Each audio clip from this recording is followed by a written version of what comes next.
ล่าสุดพี่น้องเอ้ยเนาะเกิดอีหยังขึ้นกับน้องมะนาวอีกแล้วพี่น้องเอ้ยเนาะ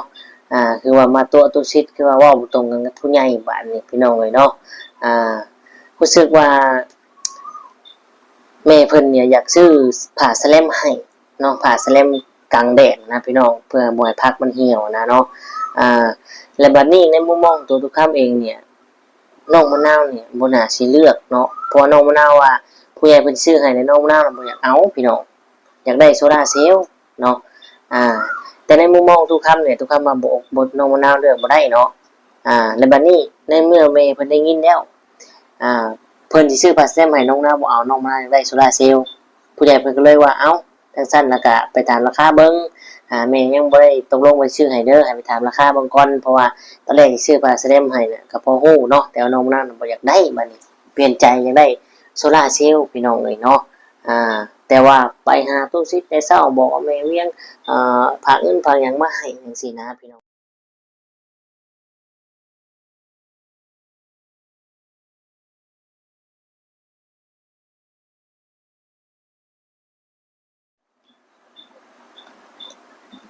กับทักทายสบายดีและสวัสดี FC พ่อแม่พี่น้องหมู่เพื่อนเบิดทุกคนทุกท่านบ่ว่าสิอยู่ฝั่งไทยฝั่งลาวหรือว่าต่างประเทศก็ยินดีต้อนรับเข้าสู่ช่อง YouTube ตู่คำปันสุขคือเก่าคือเดิมเด้อพี่น้องเอ้ยเนาะเอาพี่น้องทักทายมื้อนี้เนาะหรือว่าออกมานั่งเว้านั่งลม นั่งคุยกันกับบ่มีหยังหลายพี่น้องเอ้ยมื้อนี้เนาะอ่าทุกคนเนาะคิดเห็นจังไดกับเรื่องนี้พี่น้องเอ้ยเนาะจะสงสารหรือว่าบ่สงสารดีพี่น้องเอ้ยเนาะคือล่าสุดเนาะเห็นตัวคลิปเห็นตัวซิดเพิ่นได้อัปเดตลงหั้นนะพี่น้องอัปเดตลงช่องเพิ่นเกี่ยวกับผู้ใหญ่เนาะอ่าเพิ่นว่าน้องมะนาวเนี่ยตัวเนาะหรือว่ามาโกหกตุซิดว่าซั่นเนาะดูสิหน้าตุซิดก็บ่นั่นปานใดเนาะบ่โอเคปานใดพี่น้องบ่ชื่นปานใดเนาะอ่าแต่ว่าเรื่องนี้เนี่ย FC เนาะหรือว่าผู้ใหญ่เนี่ยแม่เวียงเนี่ยเพิ่นก็โทรมาเล่นหรือว่าคุยโฟนกับตู้คำคือการเนาะเรื่องที่ว่าน้องมะนาวอยากได้แสลมมุงผูพักนะแม่เวียงมันก็ได้เคยคุยกับตู้คำคือกันเนาะว่าอยากฮู้ราคามันประมาณเท่าใดแน่เราอะเนาะอ่ามันแพงบ่เราอะแต่แล้วก็บ่ได้ว่าสิซื้อให้น้องมะนาวเราอะเนาะแต่เราแค่ว่าถามเบิ่งอ่าเราก็อาจจะเก็บเงินหรือว่าอ่าจะซอยน้องมะนาวหั่นแหละเนาะแต่เพิ่นก็ได้สอบถามหรือว่าคุยกันทางหลังไมค์ซื่อพี่น้องเอ้ยเนาะก็ยังบ่ได้ออกคลิปเพราะว่าแม่เวียงเพิ่นก็ต้องเฮ็ดเวียกเฮ็ดงานหรือว่าเกษียณแล้วบ่รู้ว่าจังไดเนาะเพิ่นก็ยังบ่มีเงินที่จะซื้อให้บ่รู้ว่าแนวใดเนาะแต่ถ้าว่าเพิ่นสิซื้อเพิ่นก็ซื้ออยู่หั่นแหละเนาะพี่น้องแต่ว่ากรณีนี้น้องมะนาวบ่ได้ยินและมาหาตุสิตตั้งแต่เช้าว่าซั่นทางแม่เพิ่นก็ว่าเจ้าอยากได้ผ้าแสลมบ่ก็เดี๋ยวพังเบิ่งก่อนว่าสิซื้อให้แต่บัดนี้น้องมะนาวว่าบ่เอาผ้าแสลมอยากได้โซลาร์เซลล์เนาะซึ่งโซลาร์เซลล์เนี่ยถ้าจะเอามาแค่ใต้ความสว่างกับชาร์จโฟนหรือว่าชาร์จโทรศัพท์เนี่ยได้คือกันเนาะตุกคำเคยซื้อให้พอตุกคำประมาณ4-5แสน6-7แสนก็มีหรือ2-3หมื่นก็มีเนาะมีหลากหลายราคาต่ำราคาสูงมีเบิดอืมแต่บัดนี้ตามที่ตุกคำเบิ่งน้องนาวว่าบ่เอาแสลมมุงพังเนี่ยอยากได้โซลาร์เซลล์แต่ว่าแม่เพิ่นก็บ่ได้ว่าสิซื้อให้เอาเมื่อเพิ่นสิซื้อผ้าแสลมให้กั้งห่มให้พักเฮ็ดสวนพักแต่น้องนาวก็บ่เอาอยากได้โซลาร์เซลล์แม่เพิ่นก็โอเคทั้งซั้นก็เบิ่งก่อนเนาะเพราะว่ายังบ่ฮู้ว่าโซลาร์เซลล์นั้นราคาเท่าใดให้น้องนาวน่ะไปถามตุสิตเด้อเนาะไปถามตุสิตเบิ่งก่อนว่าโซลาร์เซลล์นี่ราคาเท่าใดแต่น้องมะนาวไปน้องบ่ได้ว่าน้องมะนาวบ่ได้ว่าแนวนี้ตุสิตว่านะเว้าบ่ตรงกันกับแม่เวียงน้องมะนาวไปว่าแม่เวียงฝากเงินมาแล้วบ่แม่เวียงฝากเงินมาแล้วสิให้พาไปซื้อโซลาร์เซลล์เนาะอ่าแต่ว่าถ้าเพิ่นสิช่วยเนี่ย บ่ได้ยากเนาะเพิ่นสิประสานตู้ซิดเองเลยแล้วเพิ่นสิซื้อไปมอบให้เลยเนาะแต่บัดนี้กรณีนี้แม่เพิ่นกับว่ากลางเว้นอยู่บ้านเฮากลางคืนอยู่พุ่นได้เนาะว่าน้องมะนาวโทรไปกวนเพิ่นไปเฉาะเพิ่นอย่างที่ตู้ซิดว่านะเนาะเอาถ้าว่ามันบ่ชัดเจนหรือว่าตู้คำเว้าบ่ตรงหรือว่าบ่โอเคก็เดี๋ยวตู้คำจะพา FC ไปเบิ่งไปชมคลิปที่ตู้ซิดเพิ่นได้สอบถามน้องมะนาวเนาะซึ่งตู้ซิดเองก็รู้สึกว่าน้องมะนาวเนี่ยบ่โอเคปานใดเนาะทางเพิ่นก็เฮ็ดทางตู้ซิดเพิ่นก็คือว่าบุญบางอย่างนี่ก็จัดงานบุญเนาะก็เมื่อยแน่แหละพี่น้องเอ้ยเนาะต้องเฮ็ดเวียกให้หยังแต่เช้าห้องเปิดห้อง4ลูกค้ามาสีข้าวสีน้ำน้องมะนาวก็มาแต่เช้าเลยว่าซั่นเนาะก็เป็นจังได๋เฮาก็ไปเบิ่งชมกันพี่น้องเอ้ยเนาะเรื่องราวนี้นะสิเป็นจังได๋เนาะเอาก่อนไปก็ขอขอบคุณกับคุณ FC หลายๆที่เขามาชมกดไลค์กดแชร์ให้และกดติดตามกด Subscribe ขอบคุณคุณหลายๆเด้อพี่น้องเอ้ยเนาะไป let's go เขาว่าจะบอกเรื่องมันเนี่ยเนาะเขาว่าจะบอกว่าให้ถามตุชิดเบิ้งว่าราคาเท่าไหร่เนี่ยบอกแม่จะบอกชิบอกมือเนี่ยมื้อนั้นว่าจะสั้นถามว่าทำอิฐมะนาวว่าอยากเอาแนวมุ้งแม่นบ่แนวมุ้งกับอันกระถังแอมกระปุ้ยป่านนี้พอดีมื้อต่อมามะนาวโทรหาแม่ว่าบ่เอาแนวมุ้งอยากได้แนวอันเนี่ยโซลาเซลล์บ่โซลาเซลล์โซลาเซลล์อยากได้โซลาเซลล์แม่ก็ได้ว่าตอบว่าโอ้จะบ่เอาบ่มุ้งก็จะได้โซลาเซลล์แล้วก็จะว่ากับทั้งหันทั้งน้ำหันกับปุ๋ยแม่ก็ได้ว่าไปถามตู้ซิดเบิ่งแล้วว่าราคาเท่าใดแต่จังโทรมาบอกแม่บ่ทันได้รับปากว่าจะซื้อว่าถามว่าตู้ซิดหันไอ้ซิดเจ้าแล้วว่าจังไดราคาหันมันเป็นเท่าใดเป็นอีกพี่น้องเนาะเกี่ยวกับเมเวียงกับมะนาวเพิ่นอีกสำหรับเพิ่นมาตัวข่อยก็ว่าได้หรือว่าจะได้พี่น้องเนาะอันมาวานนี่นะเมเวียงนั่นที่จริงเมเวียงน่ะเพิ่นว่าบ่แม่นพี่น้องเนาะบ่แม่นเพิ่นว่านะเพิ่นว่าบ่แม่นว่าเพิ่นสิให้แบบนั้นแต่เพิ่นว่าให้มาถามก่อนบ่เพิ่งให้ลงคลิปลงอีหยังเนาะนี่พี่น้องมาเด้โทรกันมาก็แต่เช้าผู้จักเป็นหยังอันนี้บ่มีเวียกบ่ตอนเช้าน่ะพักกันแล้วฮะแต่เช้าสิเชี่ยวมีเวียกบ่เฮ็ดอยู่เฮ็ดกิน1ข้าว1น้ำอายุหากินในลูกให้ครัวให้ครอบให้ครัวบ่มีเวียกหยังบ่ถ้าแล้วเวียกผู้แล้วข่อยนะข่อยนี่สิไปเวียกต่อพี่นำมาพี่ยังแม่เวียงแล้วได้กับเจ้าน่ะเพราะว่าให้ถามเบิ้งเราว่าราคาเท่าไหร่เราบอกเราว่าก็ได้เราบอกกับข่อยนี่แนวนึงเด้อพี่น้องสิว่าจังซี่เด้อเราบอกกับข่อยนี่บ่แม่นเราว่านะที่เราสิซื้อให้กันบ่แม่นแผงโซล่าเซลล์ที่แบบใหญ่แบบนั้นพี่น้องเนาะ ที่เราจะชื่อให้ก็คือแค่ซื้ออันแผงโซล่าเซลล์น้อยพอดีสากโทรศัพท์ได้ราคาธรรมดานะพี่น้องเนาะหัวเขาว่าเจ้าหนูบอกเองเองพี่น้องเราบอกไปเองเลยแบบนี้นะได้ผัวเขาบอกนะเราเอาไปเองแล้วเลยเดี๋ยวสิถามผัวมันอีกเทื่อนึง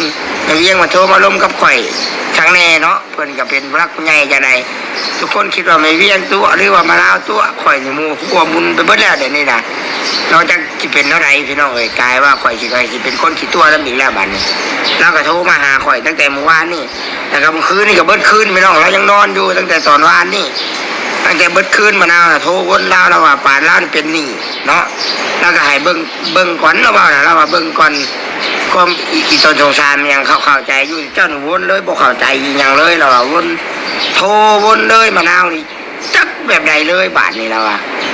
เป็นลำคาญนั่นแหละพี่น้องว่าไงเป็นลำคาญถ้าว่าคันว่าพระจิตช่วยพระกสิภาคมาเองเพิ่นว่านะแต่นี่มะนาวโทรวนบ่จักมงจักงามบ่จักหาจักชิปอย่างเลยบ่เพิ่นว่าจักเป็นอย่างเลยบาทนี่ไปชื่อกับแม่นบ่ได้ให้ไปนำพี่น้องเนาะให้ค่าเอาอยู่ให้อยู่นะคำว่ามีการซื้อมีการช่วยเหลือมันยังต่างๆก็ตามผู้ใหญ่เพิ่นบอกนับแต่มันยังต่างๆนะบ่ได้ให้ไปนำเพิ่นว่าเนี่ย คือวนโบหูจักอหย่างเลยมานี่มาแต่เช้าเลยก็ว่าสิชวนเขาไปตลาดอันนี้แล้วก็มาผู้เดียวอีกนี่โบยนอดปัวฮอดอหย่างโบหูจักอหย่างแบบใจเจ้าเป็นทั้งมะนาวเปลี่ยนยาบ่อย่าลองไปหาหมอลองเบิ่งบางทีนี่สิฮอดมือชักยานี่ได้นี่คือมาตัวข่อยไม่เวียงว่าอันหนึ่งจะคือว่าอันหนึ่ง เอาแล้วบอกไปเขาบอกไปแล้ว ฮะ แล้วบอกว่าให้ถามมันก่อน เดี๋ยวข่อยสิโทรหาแล้วแล้วข่อยสิเฮ็ดคลิปลมกับเราเบิ่งว่าเราเว้าแนวไหนมันบ่แม่นได้คือจะเว้าน่ะบ่แม่นมะนาวเจ้าต้องมีสติทั้งครอบครัวเจ้าจะเว้ามั่วซั่ว เคยไล่ได้นะ อยากได้ว่าอยากได้รับผู้ใหญ่เพิ่นบ่ได้เว้าว่าเพิ่นสิซื้อให้เจ้าเพิ่นว่าข่อยไว้ซื้อแล้วว่าออกคลิปมันเสียเพิ่นแล้วเสียข่อยนำอีกได้นี่ย่อเว้ามั่วซั่วหลาย แล้วว่าให้ถามเบิ่งแล้วว่า มาว่ามีเบี้ยผ่าเงินมาแล้วบ่ว่าพี่น้องมามึงเช้านี่แล้วก็โทษนำแล้วจะถึกตั้งแต่วานนี่พี่น้อง บอกกันนะค่าเท่าไหรเด็กโทรมาหาแม่ว่ะ โทรนำแล้วจนมารับโทรศัพท์แล้วนะโทรสอบโทรวนเล่าเกินไปนะพี่น้องข้อยบ่เข้าใจคือกันข้อยก็งงน้ำเลยตัวนี้นะ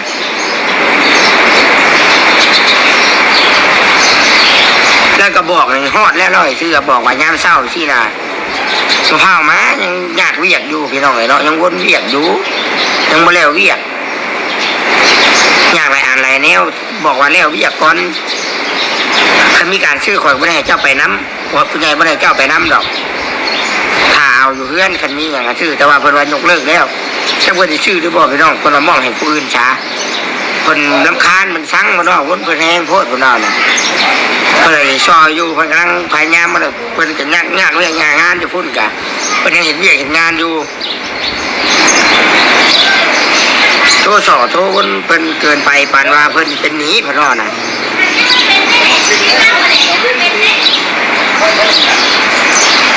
จนบ่ฮู้เรื่องอะไรอย่างเลยอันนี้แบบเพิ่นว่าน่ะ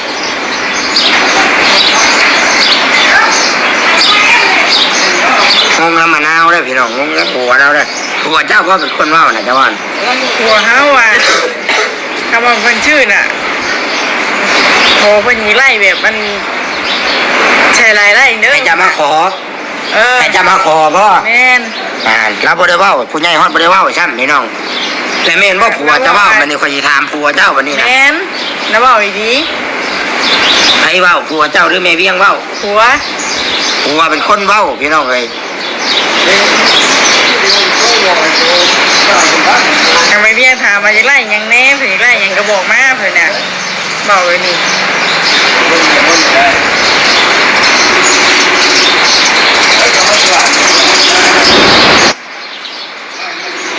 บางทีบ่ได้อยากให้ไม่ได้อยากเว้าดังอย่างหรอกพี่น้องคือเว้าเข้าใจยาก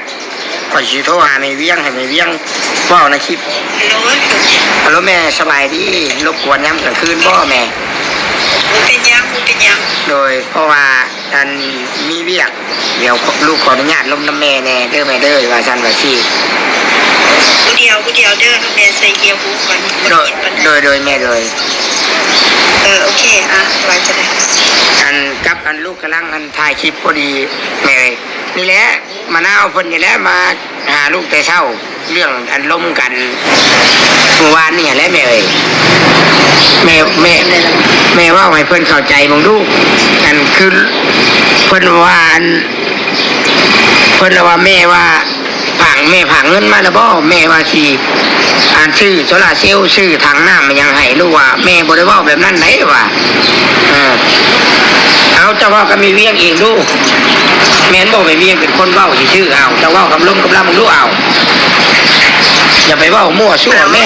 เนาะ ว่าจังได้ เอาว่าจะว่าเรื่องมันเนี่ยเนาะเอาว่าจะว่าวันว่าให้ถามตุชิดเบิ่งว่าราคาเท่าไหร่แหละบอกแม่จะว่าสิบอกมื้อน่ะ มื้อนั้นว่าจะสั้นถามว่าทำอิฐมะนาวว่าอยากเอาแนวมุ้งเป็นบ่แนวมุ้งกับอันกระถาง แม่น กระปุยวันนี้พอดีมือต่อมามะนาวโทรหาเนี้ยว่าบ่เอาแนวมุ้งอยากได้แนวอันเนี้ย โซลาร์เซลล์บ่ โซลาร์เซลล์โซลาร์ เอ เซล อ ล์ โซลาร์เซลล์อยากได้โซลาร์เซลล์แม่ก็ได้ว่าตอบว่าโอ้จะบ่เอาบ่ฮู้ก็จะได้โซลาร์เซลล์แล้วก็จะว่ากับทั้งหันทั้งน้ำหันกับปุ๋ยแม่ก็ได้ว่าไปถามตู้ซิดเบิ่งแล้วว่าราคาเท่าใดแต่จังโทรมาบอกแม่บ่ทันได้รับปากว่าจะซื้อมาถามว่าตู้ซิดหันไอ้ซิดเจ้าแล้วว่าจังไดราคาหันมันเป็นเท่าใดอันตัวซื้ออันนั้นแล้วไปเว้ากันกับตัวซีทันยาสูออกคิดเด้อให้เว้ากันอยู่ทางนอกก่อนและราคาเท่าใดแล้วจังโทรว่าเว้าจังว่าบอกแม่บ่ล่ะแม่บอกกับจังอยู่ในหม้อเบอร์ว่านี้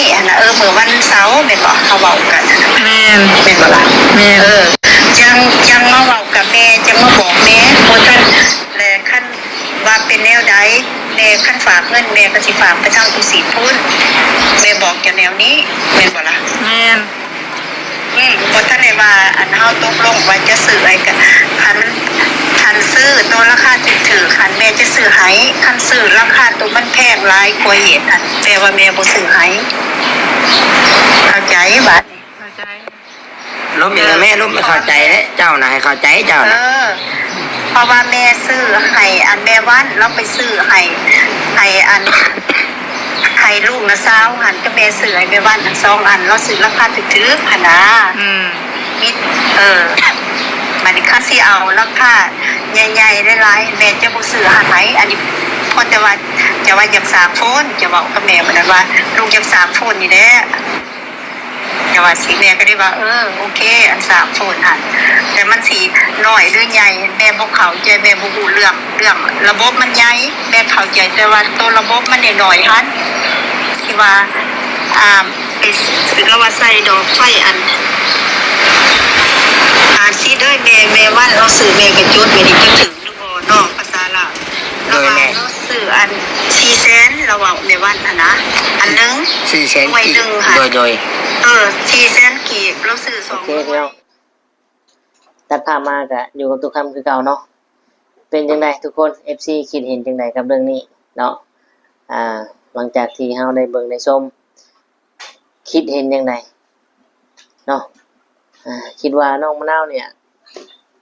ผิดหรือถูกหรือว่าน้องมะนาวเนี่ยยันบ่ได้บ่หรือว่าจังไดหรือว่าน้องมะนาวเข้าใจผิดเอง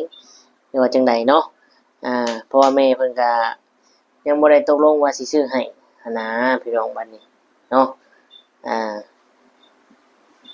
แค่ถามแค่คุยกันซื่อแต่ว่าผ้าสแลมน่ะแม่เพิ่นซื้อให้อยู่แล้วแต่น้องมะนาวบ่เอาน้องมะนาวว่าเอาอยากได้โซลาร์เซลล์ คือตัวนี้นี่ในมุมมองของตุกคำเองนี่เพิ่นสิซื้อหยังให้ก็เอาเนาะพี่น้องเพิ่นสิซื้อหยังให้ก็เอาเฮาบ่ต้องไปเลือกหรือว่าไปเอาความคิดเห็นว่าอยากได้นั่นอยากได้นี่ได้ในมุมมองตุกคำคิดไปทางนี้แหละพี่น้องเนาะFC คิดเห็นจังไดก็คอมเมนต์บอกกันในเด้อพี่น้องเด้อ